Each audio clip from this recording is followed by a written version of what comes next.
Hello everybody and welcome, I'm Comodin Cam, and I am back doing Transformers ranking videos. Kept you waiting, huh? Now I do have another series in development that I was planning on releasing around this time, but there's still so much more to be done, it's so ambitious, so for now I'm just going to finish off the year with just a couple of uploads, and I thought let's do a ranking video because it's been such a long time since I've done one, and who better than Autobot Drift. But I'll also be covering his Decepticon past, Deadlock. So without further ado, let's dive straight into the tier names, and first up, for the top tier, we have... No fear, no hate, no anger. And then for the second tier... Oh no, I was expecting a giant car. where I like it, but you know, I was expecting a giant car. Now for the middle tier, where I kind of like it, but then I don't at the same time. I meant only to protect Bumblebee, not help your father. But accidents do happen. Now for the second lowest tier. You don't need to. Oh, might as well give up now. And now finally, for the worst tier, it of course had to be... Get off, you maggot! I will kill you, flying rat! First up is of course the original Drift from the IDW comics. First we have his Cybertronian mode, which was first featured in the All Hail Megatron comic, and I gotta say, it looks absolutely fantastic. I am not surprised that this character blew up and he got his own Spotlight comic. It takes the samurai sort of element and it doesn't stereotype it, as we would see later on in his future, but this is more of a sleek, you know, anime manga fused with samurai. It just blends together so well, and this is just his Cybertronian mode. Moving over to his Earth mode, looks even better. I really can't decide which one I prefer, the Earth mode or the Cybertronian mode. The Earth mode definitely got a great Generations figure, which I will kind of bundle in together with the Earth mode. So when I place this Earth mode in the top tier, I'm also placing the Generations toy that came along with it. But both look amazing. It's an absolute crime that we've not seen more of this design, considering it was his first design. You know what I mean? Like, we only got it in Cyberverse, but I hope he appears in Earthspark at some point, looking like this or somewhat similar to this, and I hope in a future movie he looks like this. He's an absolutely badass design, and yeah. Of course, this belongs in the top tier. It has no fear, no hate, no anger. Alright, next up we have his third iteration in the More Than Meets the Eye comic, and I gotta say, this boy is thick. He's got a lot of chunky parts all over him. It may be drastically different from what came before, but I do like it. He also has a second design in the More Than Meets the Eye comic, and I'm going to sort of conjoin it together. In this design, you can see what he kind of transforms into a lot more clearly, you know, with vehicle parts on the feet and wheels on the shoulders. So both of these go side by side with each other. Now let's talk about his Q version. I guess I was expecting a giant car. I like it. It serves its purpose. That's all. Now, many people may not be aware, but he did have a movie incarnation before Age of Extinction, and it's this, Mini Speed Stars Drift from Revenge of the Fallen. This is basically just his IDW version, but painted red. Yeah, let's kill this thing. Next up we have Transformers Animated Drift that shares the same model type as Blur. I really like this. I would have loved to have had a toy version of this. I own the Blur Animated, and having a white version of it being Blur would have been really cool. The head design is pretty much just stripped from the IDW Drift, and yeah, it just works in the animated style. I guess the only thing you could knock it for is being the exact copy of Blur, but that's pretty much canon in Transformers Animated. Cybertronians share model types, they acknowledge this in the show. While I would have loved to have seen perhaps maybe different shoulder pads, I think it's still good. Don't belong in the top tier, but it'll definitely go in the second tier. Now while we're still on the topic of the original design of Drift, let's talk about his Shattered Glass version. All red. So we get to see a little bit of that Revenge of the Fallen Speed Stars, how it looks all red, except this is the Shattered Glass version. It's pretty much the same as the IDW, but painted red. And if you like the colour red, then you'll really like this. Drift has a variation of colours, white, red, blue, etc. And this is alright, this is cool. Accidents do happen. Alright, now let's talk about Transformers Robots in Disguise Drift. He has a few different versions, but let's talk about his original. I love how drastically different this is. They could have just copied the IDW, but they decided to do something different that fit more in the style of the show. Now we have this design in different colours as well. In later episodes they would have different colour scheme swaps to best suit their environment, like Desert Drift. And then we have Blizzard Drift, which sort of pays homage to that original IDW colour scheme, but we did actually get a toy that pays direct homage to that IDW design in the Transformers Adventure toy line, and I think it looks absolutely amazing. You know, when you see it in toy form, it does really suit on that RID design. Of course it has a different head, but I like the change. I think the original RID head would not have really suited in this colour scheme. Alright, now let's talk about the movies. We have Age of Extinction Drift, the first triple changing Autobot in the movies. Now I gotta say, I like all of his designs. I like the helicopter mode, I like his vehicle mode, really cool. I really do like his body design, looks really nice. The face, however, it's always been a hit and miss for me. I just don't like the humanoid face, like that mouth, it's just all off. I know it was explained in the last night that he actually stayed in Japan for a long time. He lived with samurais, so that explains his look at the very least. I think the reason why I like IDW Drift so much is because it has a lot of subtlety. You know, the design is of course inspired from samurai armor, but it's not in your face about it. It's not on the nose. You know, it has elements that kind of combine and work well together. It feels like Michael Bay just told the designer to basically just take a samurai and make it into a robot, and I just don't think it works from a design point of view. I think the face looks ugly and messy, and it's too humanoid for me, and it doesn't resemble a Transformer anymore. It just resembles a samurai robot movie. You know, it doesn't look like a Transformer. Granted, I like everything else about it. I just was expecting a giant car.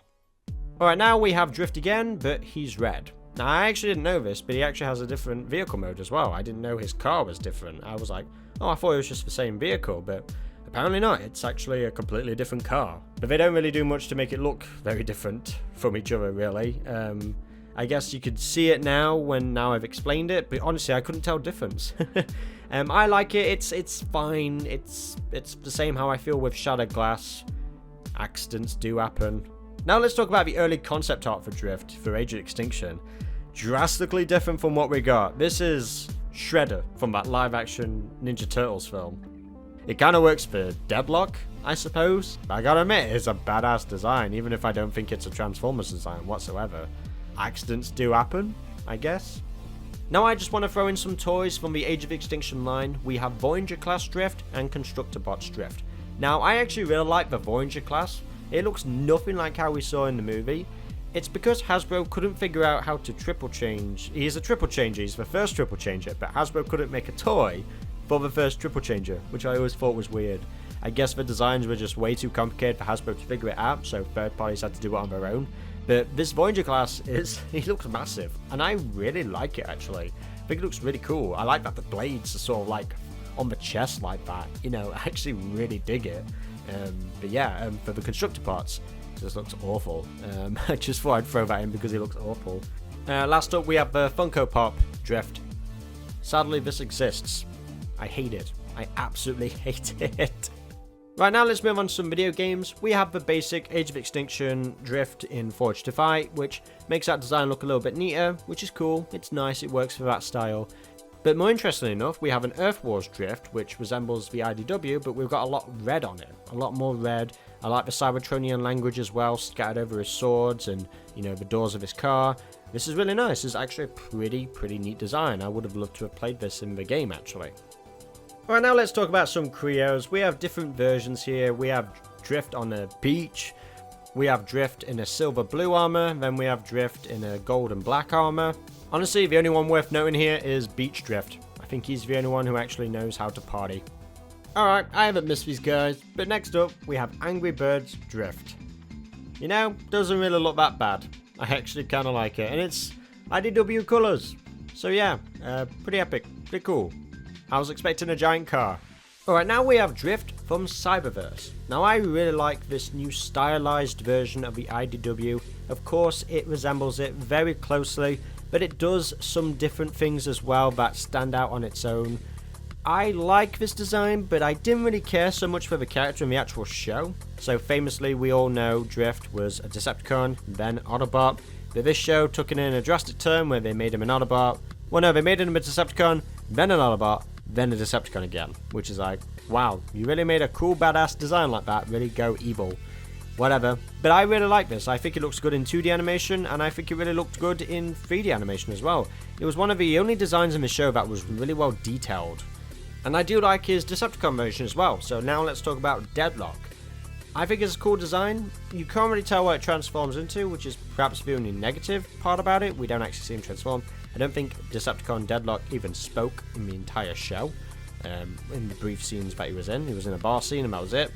But yeah, it's unique enough to be in the second tier. Alright, now let's talk about his Decepticon past, Deadlock. Now, he doesn't have a lot of designs. The character of Deadlock has not really been explored as much as his Autobot version Drift. But we do have an e-hobby version of Drift, which is basically the same as his IDW, but it's just recolored as this dark purple, which serves its purpose. It's an evil version. It's Decepticon Deadlock. Really nice, but it's nothing unique. What is unique, however, is the original comics version of Deadlock. It's a really good design. His face is sort of a combination between like a wolf and a bat, and I really dig that. It's a shame we've not seen more of the character of Deadlock, sort of explored. It's just always focused on Drift. But I just wanted to give a shout out to Deadlock because he doesn't have a lot of designs, and I think we should see more in the future. I would love to see like a Transformers show where we see Deadlock as a character, and then he transforms into Drift over the course of the show. Whether or not we'll ever see that in the future, who knows. Now, even though Drift did not appear in Generation 1, his original artist, Guido Greedy, did do Generation 1 inspired versions of him of what Drift could have looked like if he was actually in Generation 1, and his Decepticon version as well. And it's very heavily inspired by Springer, and I actually really like this design. It's a shame that Drift wasn't created way sooner in the 80s, but Guido Greedy really did a great job here of capturing that Generation 1 style, and it really works. It's really cool. And there we have it, guys, every Drift and Deadlock design ranked from worst to best. Now, I'm happy to tell you that you can now rank these designs for yourself. I have made them public on the website Tier Maker. I will leave a link in the description below. Of course, tell me your favourite Drift design in the comment section below. I'm so happy that you guys can now rank these designs for yourself. You can now do it for all of the past characters as well that I've covered on this show. So yeah, they're all up there. You can now access them. Just follow the link in the description box below, and happy ranking. Now, I know it's been a long time since I've uploaded a video, and I just want to say I'm deeply sorry about that. I know a lot of you guys have been worried about me, and I'm doing okay. Like, I'm fine now. But these last 3 months have been kind of like hell for me. It wasn't of my own choice. I would have loved to have uploaded it, of course. For the last 3 months, I've jump-started a project that I've been wanting to work on for a year. So for the last 3 months, it's been literally day and night, non-stop working on it just to get it to perfection. It's a multi-part video series. It's going to be focused on every single Transformers movie. And it is, without a doubt, the most ambitious project I've ever done. And I think you guys are really going to enjoy it. I think it's really entertaining, the best that my channel has to offer. These videos, they go hard on your heart, and I just hope I can perform this miracle for the channel, for its future.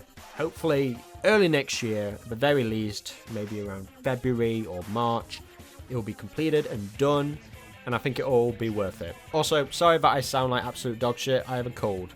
I'm always poorly, so this video is not out of a lack of enthusiasm. I have been trying my best to keep myself going, especially with these other videos I'm working on. So yeah, I apologize for sounding like absolute shit. But there we have it, guys. This is the comeback of ranking videos. Of course, share me what you think in the comment section below. Which character would you like me to do next? Obviously, I'm going to be doing Optimus Prime and Megatron and Soundwave. Don't worry about all those legacy characters. They're going to be worked on over the course of the next year. There's just so much more to add than what I originally did. So just give me time, guys, on those. They're going to come one video at a time when it comes to those legacy characters. But for the characters like Drift, who are very easy to get done in time, let me know what you think. Show me what you think. I have a Patreon. You can also join the channel now as a membership. If you want to go that extra way to support the channel, it's very welcomed. It's not necessary, but it's very welcomed if you want to add that extra support. But yeah, I've been Comodin Cam, and I've missed you guys incredibly so much. It's not been out of my own choice. I would have loved to have continued making content, but on what I'm working on at the minute, I hope I sort of pay back for that, all the time that we have lost. So yeah, Not to get too emotional, but this has been Comodin Cam, guys, and until the next video, goodbye.